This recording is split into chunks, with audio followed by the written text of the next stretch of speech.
VM Khaleelur Rahman சேனலில் உங்களை வரவேற்கிறோம்.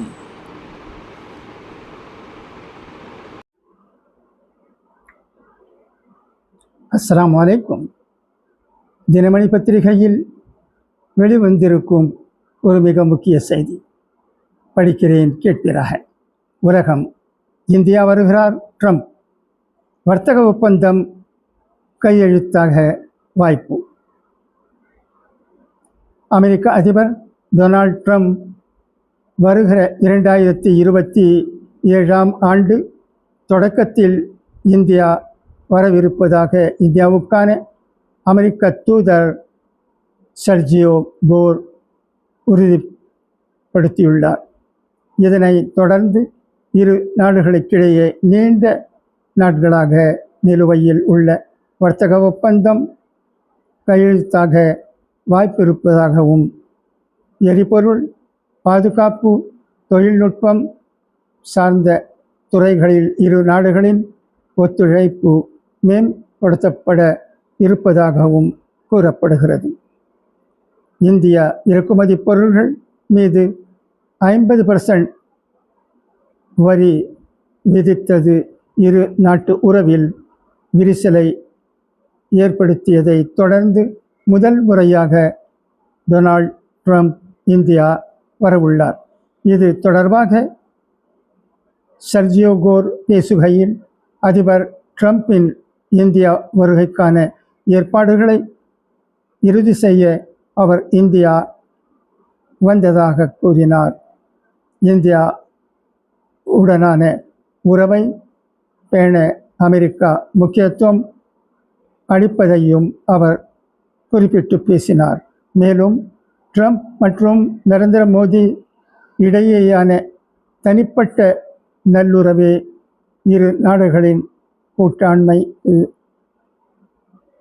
தொடர்ந்து வலு சேர்ப்பதாகவும் அமெரிக்கா வெளியுறவுத்துறை அமைச்சர் மார்க்கோ ரூபியோவும் இருதரப்பு செயல் திட்டங்களை முன்னெடுத்து செல்லுவதில் நெருக்கமாக ஈடுபட்டுள்ளதாகவும் அவர் குறிப்பிட்டார்.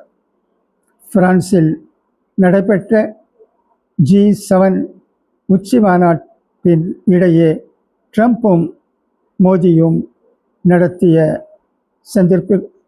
சந்திப்புக்கு பின்னர் இந்த அறிவிப்பு வெளியாகியுள்ளது.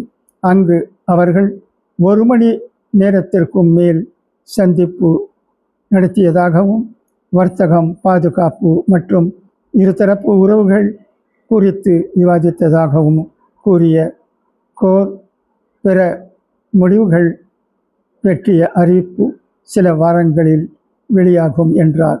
இந்தியா அமெரிக்கா இடையேயான வர்த்தக ஒப்பந்தம் தொடர்பான பேச்சுவார்த்தைகள் இறுதிக்கட்டத்தில் இருப்பதாகவும், இருதரப்பினரும் ஒப்பந்தத்தை ஆவணப்படுத்தும் பணிகளில் தீவிரமாக ஈடுபட்டுள்ளதாகவும் கோர் தெரிவித்தார்.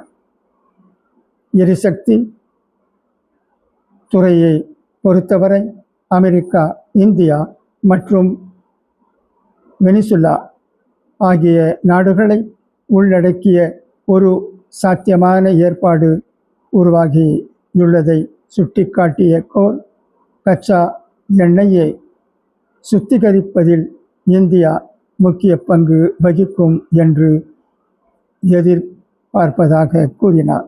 மேலும் அது சார்ந்த விநியோகத்தை அதிகரிக்க இந்தியாவுடன் இணைந்து பணியாற்றுவதற்காகவும் அவர் குறிப்பிட்டார். அதே போல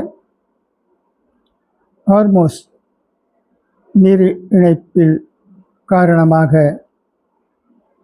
உலகளவில் எரிபொருள் சார்ந்த பிரச்சனைகள் ஏற்பட்ட நிலையில் விநியோக சங்கிலிகளை பன்முகப்படுத்துவதன் அவசியம் பற்றியும், அதில் இந்தியாவின் சுத்திகரிப்பு திறன் முக்கியத்துவம்